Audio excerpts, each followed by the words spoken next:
मैं क्या वीडियो बनाऊं, क्या वीडियो बनाऊं। इंटरनेट पे, यूट्यूब पे बेहतरीन से बेहतरीन वीडियो बनाई जा रही है। ईरान और इजराइल के इस कॉन्फ्लिक्ट के ऊपर बेहतरीन से बेहतरीन वीडियो बनी हुई है। लम्हा बलम्हा अपडेट्स आपको मिल रही है। व्हाट शुड आई से, यही मैं अपने आप से सवाल करता था। मैं क्या बोलूं, क्या कहूं जो आप लोगों को आपकी नॉलेज में कुछ इजाफा कर सके। तो मैं वो बात करूंगा जो बात वीडियोस में नहीं की जा रही है। अगर आप ज्यादातर वीडियोस को देखें तो हम सेलिब्रेट कर रहे हैं, हम सेलिब्रेट कर रहे हैं कि ईरान रिटेलिएट कर रहा है और बहुत अच्छे तरीके से, रेजिलियंट होके, परसिस्टेंट होके, करेज के साथ रिटेलिएट कर रहा है। ईरान शो कर रहा है इजराइल को that you are no longer the bully in the area. इस दफा आपने गलत फैसला किया, लेकिन मैं ये चाहता हूं मैं आपसे वो बात करूं जो शायद दूसरी वीडियोस में नहीं की जा रही। पहली बात, वो शॉक जो मुझे पहुंचा और जो बहुत से व्यूअर्स को यकीनन पहुंचा होगा और बहुत से व्यूअर्स इस शॉक से निकल आए होंगे, वो था फर्स्ट डे का शॉक। वो कौन सा शॉक था? वो शॉक ये था कि इजराइल ने अपने प्रीएम्प्टिव स्ट्राइक में, ठीक है, प्रीएम्प्टिव स्ट्राइक में ईरान की टॉप मिलिट्री लीडरशिप को वाइप आउट कर दिया, साइंटिस्ट खत्म कर दिए और ये शो किया, ये प्रूफ किया that they had been working on it since long. इतनी ज्यादा पेनिट्रेशन थी इजराइल की इनसाइड ईरान, इतने ज्यादा स्पाइज थे मुसाद के ईरान के अंदर। That was surprising, that was surprising. हमें इस चीज को नहीं भूलना चाहिए और ईरान भी इस चीज को नहीं भूलेगा, नहीं भूलेगा। And Iran has to take this lesson. उसके बाद आगे चलते हैं, आगे चलते हैं इससे आगे। जब इनिशियल सरप्राइज का एलिमेंट इजराइल ने यूज अप कर लिया, उसके बाद भी आने वाले दिनों में भी शहादतें हुई टॉप लीडरशिप्स की। क्यों, कैसे? Iran has to look into it. इन स्पाइस को देखना पड़ेगा, निकालना पड़ेगा। ये स्पाइस इजराइल में क्यों नहीं मिले? हमें इस कमजोरी को पहले एक्सेप्ट करना पड़ेगा। यह बहुत बड़ा फेलियर था। हम सक्सेसेस की तरफ तो बाद में आएंगे। सक्सेसेस की बहुत सी वीडियोस यूट्यूब पे पड़ी हैं। There are so many people who are talking about कि ये कितने सक्सेसफुल बैलिस्टिक मिसाइल के प्रोजेक्टाइल्स, किस तरीके से आयरन डोम को, किस तरीके से जो एंटी बैलिस्टिक वेपनरी है उसको डिसीट करते हुए, उसको डॉज करते हुए इजराइल पे गिर रहे हैं। This is something you can watch on other YouTube channels. मेरा काम यहां पे आपको उन बातों के मुतालिक बताना है जिसके ऊपर कम बात हो रही है। Why Iran is full of, it can not happen without spies at the highest level. It can not happen. आपके चीफ्स कहां पे सो रहे हैं, कहां पे जा रहे हैं, इस वक्त कहां पे बैठे हुए हैं, each and every bit of their movement. और ये आपके साथ पहले नहीं हुआ। आपके साथ तो इजराइल करता रहा। इजराइल की तो एक, when you knew that you are full of spies, you should have taken precautions. One general down, 2, 3, 4, 5. One scientist down, 2, 3, 4, 5. How many more? How many more? तो पहले मैंने वीडियो पहले क्यों नहीं बनाई? Because the situation was developing And I was really in a state of shock. Extreme shock में था मैं कि how is it possible, because ये किसी लॉजिक में फिट इन ही नहीं आ रहा था कि यार चलो एक जनरल एक scientist, but taking out general after general, intelligence chief आपके जा रहे हैं, आपके जनरल जा रहे हैं. It had to stop. हम बैलिस्टिक मिसाइल्स पे बाद में आएंगे. ये बहुत बड़ी नाकामी थी. Iran has to look into why this thing happened. Iran को जो अभी इजराइल और इजरायली एयरफोर्स ये क्लेम कर रही है कि उन्हें air superiority, of course air superiority हासिल होनी थी उन्हें. क्यों नहीं होनी थी? What had Iran got? क्या थे? F-14 जो कब की टेक्नोलॉजी है. F-14 को रिप्लेस करने के लिए ये आपके F-15 आए थे. आपके F-14 कब के ऑब्सोलीट हुए हैं. स्पेयर्स उनके अवेलेबल नहीं थे. ईरान की एयरफोर्स तो थी नहीं. Iran had no air force at all. अगर मैं मॉडर्न टर्म्स में, because I am a defence analyst, I talk of the fighter jets the way they are.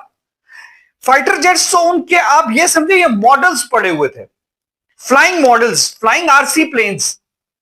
और हमें ये पता था कि Iran, when the time comes, Iran अपनी एयरफोर्स के ऊपर नहीं कर सकता था. एक स्टेट जिसको आपने हेविली सैंक्शन कर दिया, वो अपनी एयरफोर्स को किस तरीके से डेवलप करता, सिस्टम्स किस तरीके से एक्वायर करता. अनफॉर्चुनेटली फॉर ईरान, कितने पायलट्स ने अपने एयरक्राफ्ट्स के साथ माजी में क्या किया हुआ है, दूसरे मुल्क में जाके सरेंडर किया हुआ है, टेक्नोलॉजी सरेंडर की हुई है.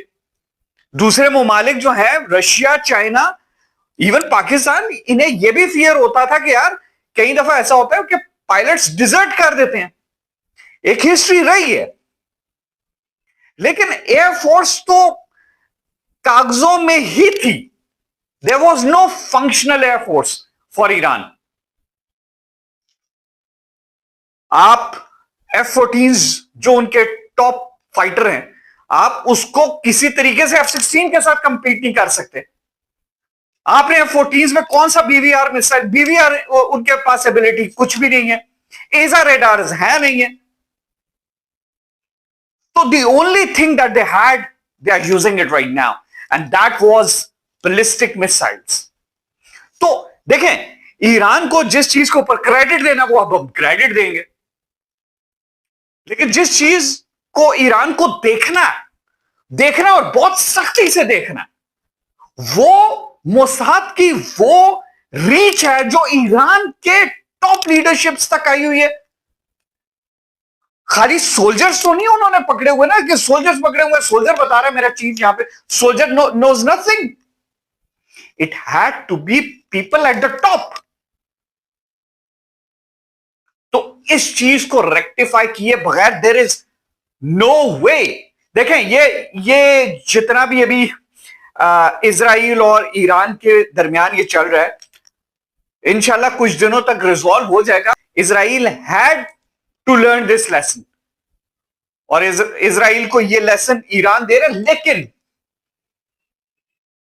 इवन जंग के दौरान भी ईरान को इस चीज के ऊपर गौर करना पड़ेगा कि ये स्पाइस का नेटवर्क एकदम खत्म तो नहीं हो गया, इवेपोरेट तो नहीं हो गया ना. तो मिलिट्री तमाम की तमाम मिलिट्री को डेडिकेट कीजिए कि उन लोगों को निकालें जिन्होंने ये स्पाइंग की है, और they must be doing it right now.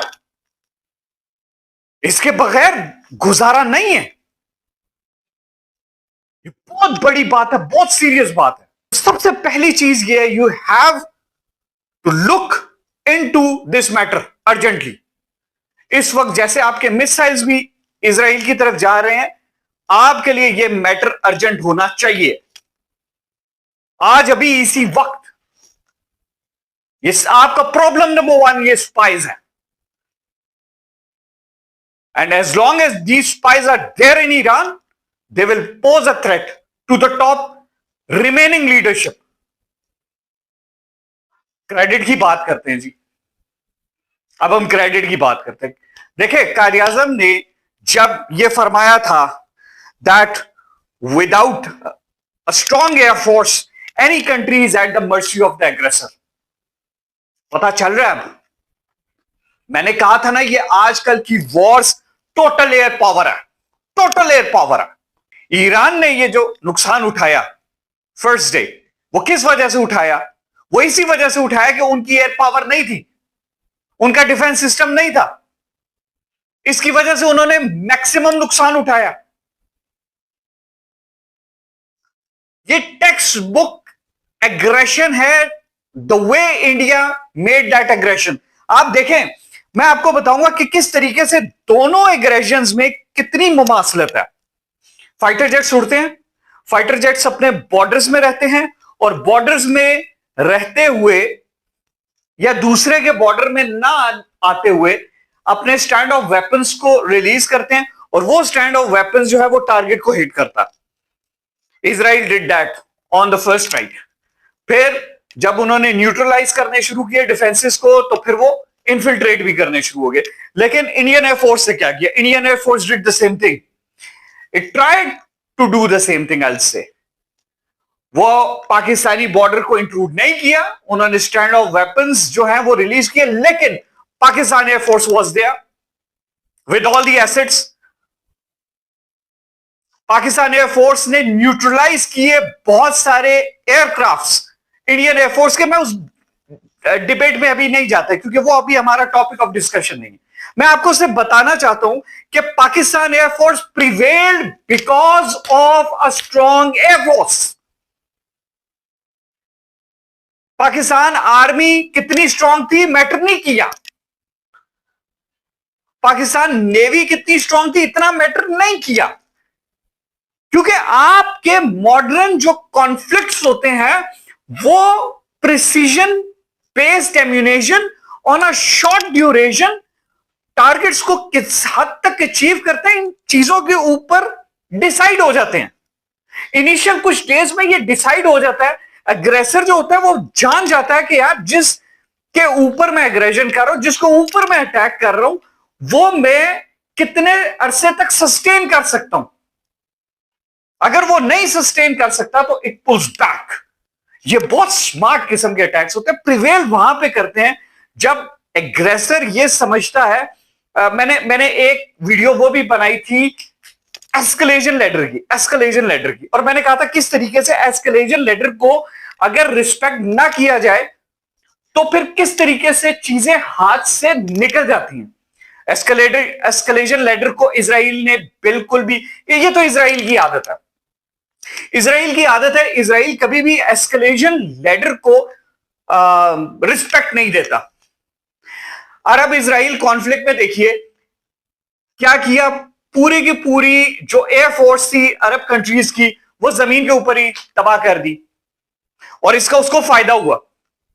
आज भी एयरफोर्स में वो एक बड़ी टेक्स्ट बुक किस्म की प्रीएम्प्टिव स्ट्राइक बताई जाती है, और वो बहुत अच्छी स्ट्राइक थी, वेल कोऑर्डिनेटेड थी। दुश्मन भी अगर कोई ऐसा काम करे जिससे आप कुछ सीख सकते हैं तो आप सीखें। वो बड़ी बेहतरीन स्ट्राइक थी, प्रीएम्प्टिव स्ट्राइक थी, और उन्होंने वो एक गैम्बलिंग की उस एस्केलेशन लेडर को डिसरिस्पेक्ट करते हुए, और वो गैम्बल इट पेड ऑफ।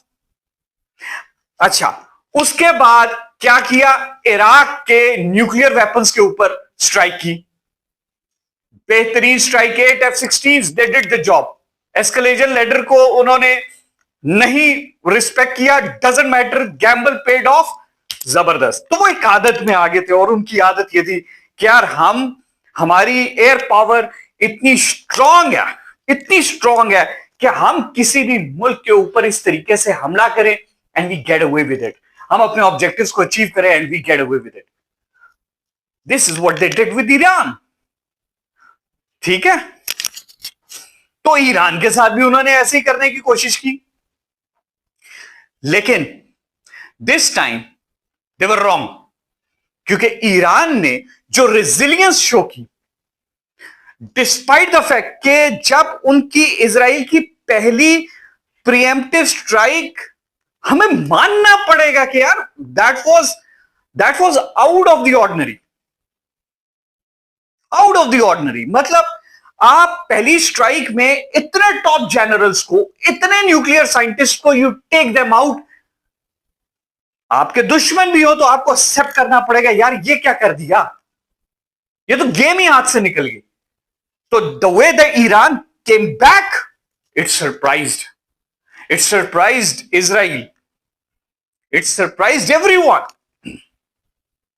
बहुत से लोग डिमोटिवेट हुए थे, मैं खुद बहुत डिमोटिवेट था, लेकिन the way the Iran came back, it showed something which we were not expecting.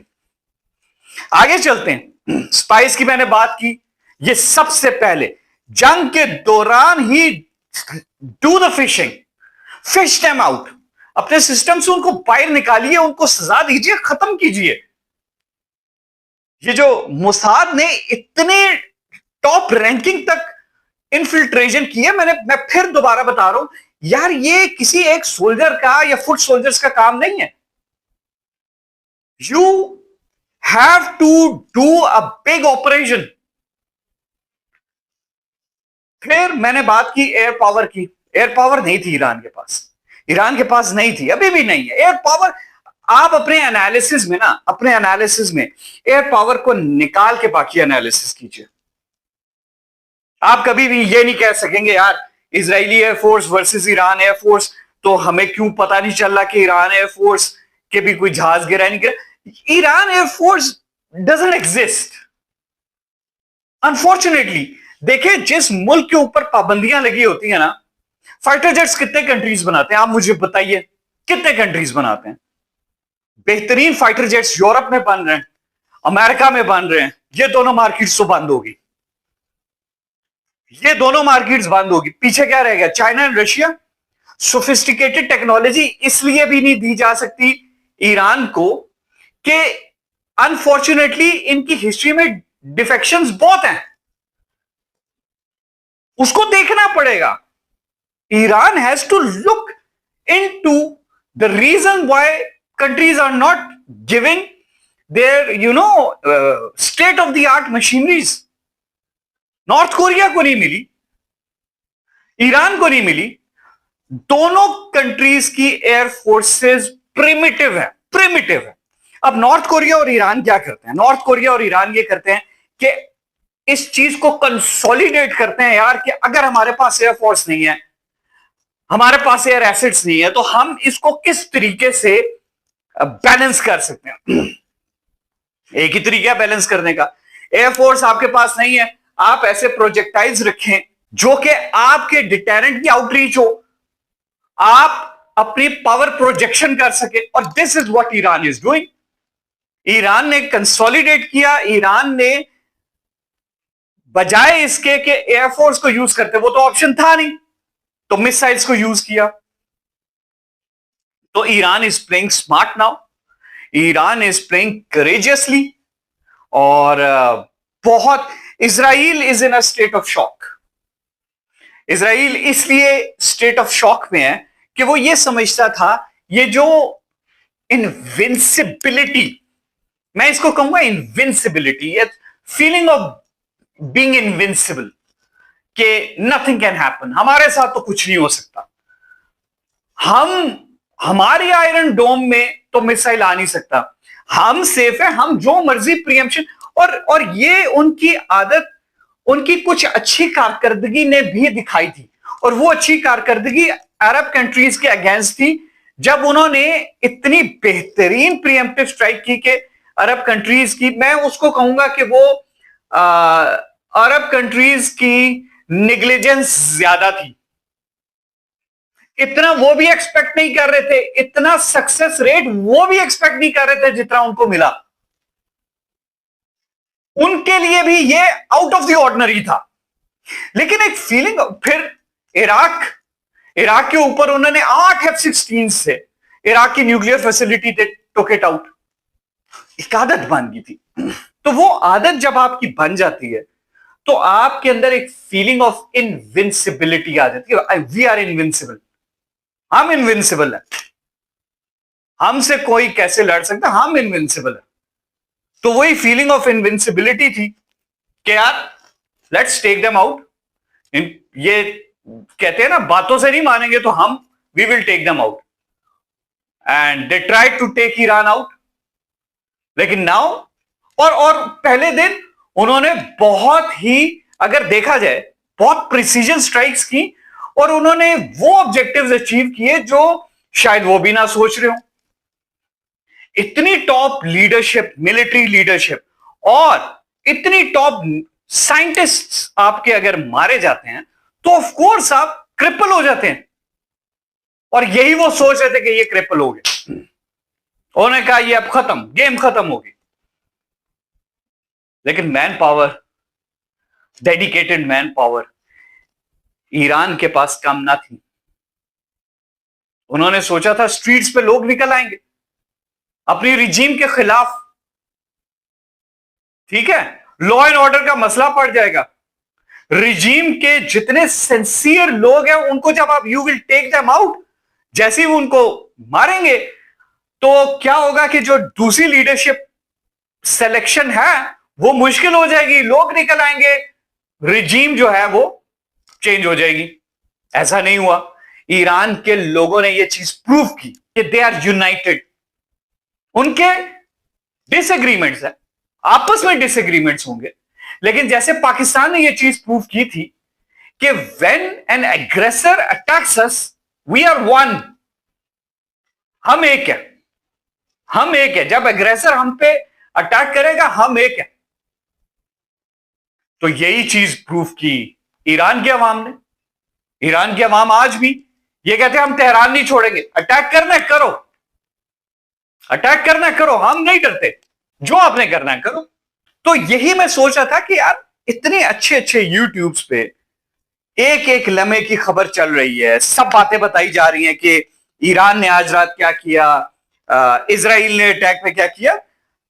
मैंने ये चाहता था मैं ये कुछ बता सकूं जो शायद दूसरे कवर नहीं कर पा रहे। ईरान की सक्सेसेस में ये चीजें हम नजरअंदाज कर रहे हैं। तो ईरान को अपनी एयरफोर्स के मुतालिक अब सोचना होगा, सोचना पड़ेगा कि यार इन सैंक्शंस के बावजूद किस तरीके से डेवलप किया जा सकता है। आजकल की जो फाइट्स हैं, अब आपने देख लिया, आपने पाकिस्तान इंडिया के कॉन्फ्लिक्ट को देख लिया, आपने ईरान और इजराइल के कॉन्फ्लिक्ट को देख लिया। लैंड फोर्सेस आहिस्ता आहिस्ता, मैं ये नहीं कहूंगा ऑब्सोलीट हो गया, कॉन्सेप्ट ऑब्सोलीट हो गया, लेकिन उनकी इफेक्टिवनेस उतनी नहीं है जितनी जो आपकी एयर पावर है, आउटरीच है, उसकी जितनी इफेक्टिवनेस है। तो सबसे पहले आपके एयरफोर्स, एयर डिफेंस सिस्टम, ठीक है, फिर आपके मिसाइल सिस्टम्स, उसमें क्रूज मिसाइल्स हैं, उसमें बैलिस्टिक मिसाइल्स हैं, उसमें हाइपरसोनिक मिसाइल्स हैं। तो ये वो तमाम चीजें हैं जो आजकल के बैटल सिनेरियो में सबसे ज्यादा इंपॉर्टेंट है। अगर आज ये बात चल रही है एयरक्राफ्ट कैरियर की, यूनाइटेड स्टेट्स के एयरक्राफ्ट कैरियर की, तो वो क्यों बात चल रही है? इसलिए नहीं कि वो एक बहुत बड़ी शिप है और उसके साथ डिस्ट्रॉयर्स हैं, उसके साथ सबमरीन्स हैं। Oh, they are not worried for that. वो एक फ्लोटिंग बेस है, वो एक फ्लोटिंग एयर पावर प्रोजेक्शन का एक बेस है जिसमें 60 odd aircraft on the deck and 30 odd waiting down there. वो एक बेस है, वो एक बहुत बड़ा बेस है। तो एयर पावर बहुत जरूरी है। मैं इसके ऊपर फर्दर वीडियोस भी बनाऊंगा और अब वीडियोस का ये सिलसिला दोबारा से शुरू होगा, क्योंकि मैं उन चीजों को टच करना चाहता हूं, टॉपिक्स को टच करना चाहता हूं, उन डिस्कशंस में आना चाहता हूं जो शायद दूसरे यूट्यूब चैनल्स पे नजरअंदाज हो रही है। क्योंकि हमारे यहां सिर्फ यही डिस्कशन चल रही है कि आज रात क्या हुआ और ईरान ने क्या किया, इजराइल ने क्या किया। तो जो हिडन डायनामिक्स हैं, I'll try to discuss them. Do like, subscribe and support Professor Adil Azman. Take care. Allah Hafiz.